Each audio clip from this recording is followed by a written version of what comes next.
Hello everyone, स्वागत है आपका अपने यूट्यूब चैनल आरजे क्लासेस के अंदर। और हम यहाँ हिस्ट्री का टॉपिक बौद्ध धर्म जो कि स्टार्ट कर रहे हैं। इससे पहले हमने सिंधु सभ्यता को कंप्लीट किया है, तो अगर आपने वो वीडियोस नहीं देखे हैं तो ऊपर आई बटन में वो आपको वीडियोस मिल जाएंगे।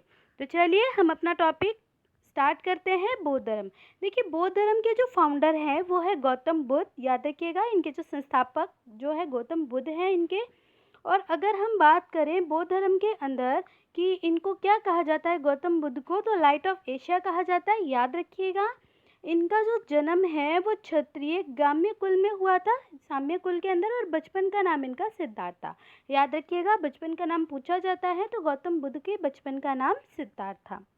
अब अगर हम इनके जन्म की बात करें तो ये 563 ईसा पूर्व में कपिलवस्तु नेपाल के लुम्बिनी नामक स्थान पर हुआ था। याद रखिएगा, पूरा कभी कभी पूछा जा सकता है। कपिलवस्तु नेपाल के लुम्बिनी नामक स्थान पे हुआ है। आगे अगर हम इनके पिता के बारे में बात करें तो देखिए इनके पिता का नाम शुद्धोधन है, जो कि ग्राम्य कुल के थे यानी साम्य कुल के थे। और जो इनकी माता है महाबंगा, वो कौशल्या वंश की थी। इनकी माता जो कि इनके 7 जन्म के बाद ही यानी 7 दिन के बाद ही इनकी माता की मृत्यु हो गई थी। याद रखिएगा, तो इनका जो पालन पोषण किया था वो किया था सिस्टर ऑफ प्रजापति गौतमी ने। अब इनकी वाइफ के बारे में अगर बात करें तो यशोधरा, उनका एक पुत्र था राहुल, और सारथी जिसको हम कहते हैं चाना या चांद, और इनका जो वंश था वो था कौंथक।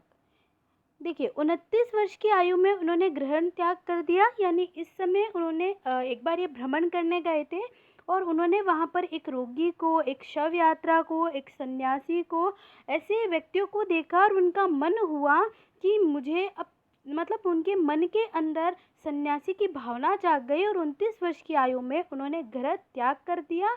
और इसे ही बौद्ध धर्म में महानिष्क्रमण कहते हैं। याद रखिएगा, इसे ही बौद्ध धर्म के अंदर क्या कहते हैं, महानिष्क्रमण कहा जाता है। अनोमा नदी के तट पर इन्होंने सन्यासी रूप धारण किया और महाज्ञान की प्राप्ति के लिए निकल पड़े। तो आपसे पूछा जा सकता है किस नदी तट पर इन्होंने सन्यासी रूप धारण किया, तो देखिए अनोमा नदी तट पर इन्होंने सन्यासी रूप धारण किया। अब इन्होंने किन किन से शिक्षा ली यानी किन को अपना गुरु बनाया, तो देखिए इनके 2 गुरु हैं। एक तो हम राजगृह के गुरु की बात करें तो आलर कलाम थे, और दूसरा जो वैशाली नगर के थे वो थे रुद्र रामपुत्र। याद रखिएगा, इन्होंने 2 गुरुओं से शिक्षा प्राप्त की है, राजगृह के आलर कलाम और वैशाली नगर के थे उनके रुद्र रामपुत्र।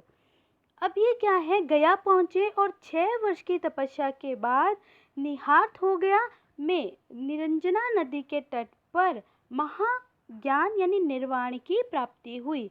इन्होंने 6 वर्ष तक कंटिन्यू तपस्या की और निरंजना नदी के तट पर इनको जो है वो क्या हुआ, महाज्ञान की प्राप्ति हुई यानी निर्वाण की प्राप्ति हुई। तो याद रखिएगा, पूछा जा सकता है कितने साल तक इन्होंने तपस्या की, कौन सी नदी पे की, कौन सी नदी पे ये सन्यासी बने। तो आप ये चीज़ें बहुत अच्छे से ये वीडियो का रिवाइज कर लीजिएगा ताकि आपके माइंड में ये एक स्टोरी की तरह बैठ जाए।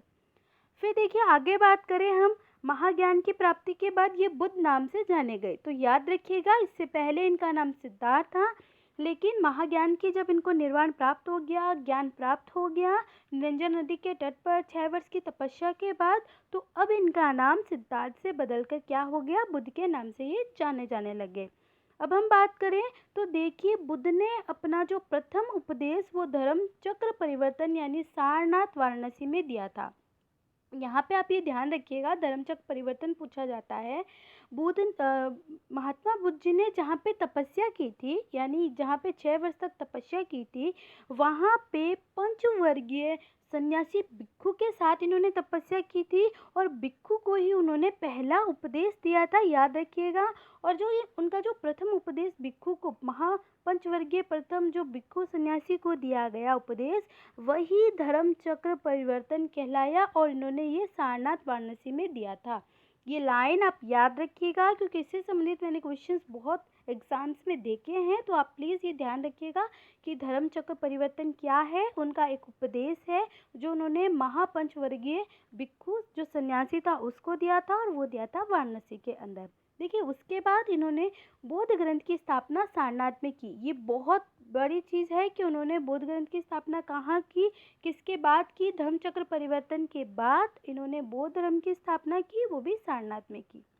और इन्होंने जो फॉलो कराया वो था बुद्ध, संघ और धम्म। याद रखिएगा, मिनिमम एज इनकी 15 ईयर। इन्होंने ये किया था बुद्ध, धम्म और बुद्ध, संघ और धम्म। याद रखिएगा आप इनको, बुद्ध, संघ और धम्म। अब देखिए minimum age to join 15 year, यानी इसको ज्वाइन करने वाले 15 ईयर इनकी मिनिमम एज इन्होंने रखी। 15 ईयर का व्यक्ति इस धर्म से या इस चीज़ों से जुड़ सकता है।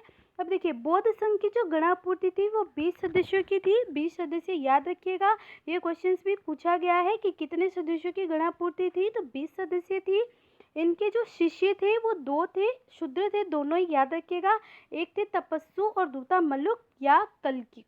तपस्सु, दूसरा मल्लुक या कलिक। और शिष्या जो थी इनकी महिला शिष्या वो थी गौतमी बुद्धा। याद रखिएगा, गौतमी बुद्धा। तो देखिए आज इतना ही हमने महात्मा बुद्ध जी के बारे में जाना, कहाँ उन्होंने निर्वाण प्राप्त किया, कहाँ उन्होंने सारनाथ में कैसे उपदेश दिए, धर्म चक्र क्या है, किस नदी तट पर उन्होंने तपस्या की, किस नदी तट पे वो सन्यासी के रूप में आए। तो आप ये सभी एक बार वापस से रिवाइज कर लीजिएगा। कल हम बौद्ध संगतियों के बारे में बात करें जो कि बहुत इंपॉर्टेंट है। तो आज के लिए इतना ही। अगर आप हमारे चैनल पे नए हैं तो प्लीज़ चैनल को सब्सक्राइब कीजिएगा, लाइक कीजिएगा, शेयर कीजिएगा। Thank you.